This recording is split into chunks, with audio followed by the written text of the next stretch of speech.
So I'm just gonna, it's not really WebRTC related. I know everyone's had like a really long day, so I'm gonna keep it short and to the point. So yesterday we pushed live something I've been working on for a while now, a few months. Really, really excited about it. So if you've done any work in email, you've probably had to write some emails and write some HTML emails. It's a really, really painful process.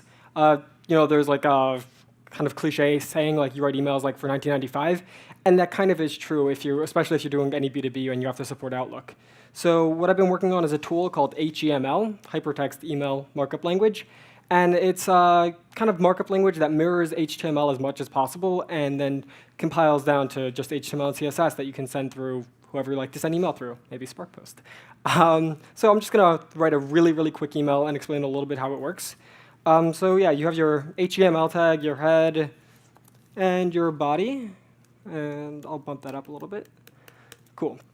So you have a container tag that kind of provides some structure. You're going to have a row and some columns. And those columns, it's a 12-grid system, kind of like Bootstrap, mirroring what people are familiar with. That's the whole goal, is making it simple for developers to jump in. Then we can use an H1 tag and say, Hemel is so cool. And I'll go here and we can see that we're already getting somewhere.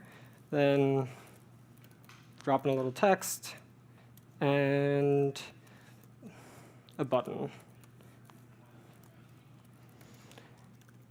And because it's an email, the button is really just a link that's wrapped with a lot of styling. So you can point it over. You can find all the docs and all the info on it on hemel.io. And then beyond that, we'll actually make it look good.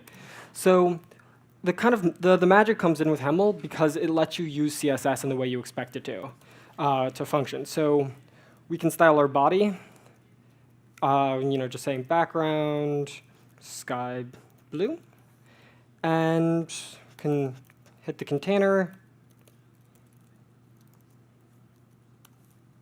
background white, and we'll give it a little padding. And when we actually take a look at what's going on underneath the hood, you'll see that on the body itself, there's actually several elements that the body translates to, and the background is getting applied to each of those. So you're going to get the best support across all the clients. So what's happening is the CSS is getting translated to match the HTML.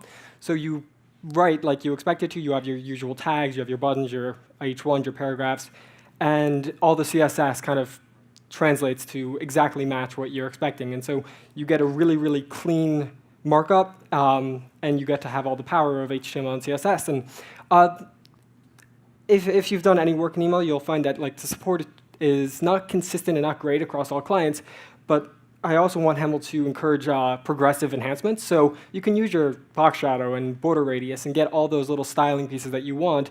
And where it works, it will work, and where it doesn't, it won't. But that way you kind of move forward. And so the goal with this is kind of opening up email to more developers and giving everyone a chance to not have to hand off email to someone else, but instead just continue with your workflow and not go out of your way to just send a basic email through your app. So yeah, that's all I got. Definitely check it out. If you got any questions, I'll be around. Find me, and happy to talk email. Thanks, guys.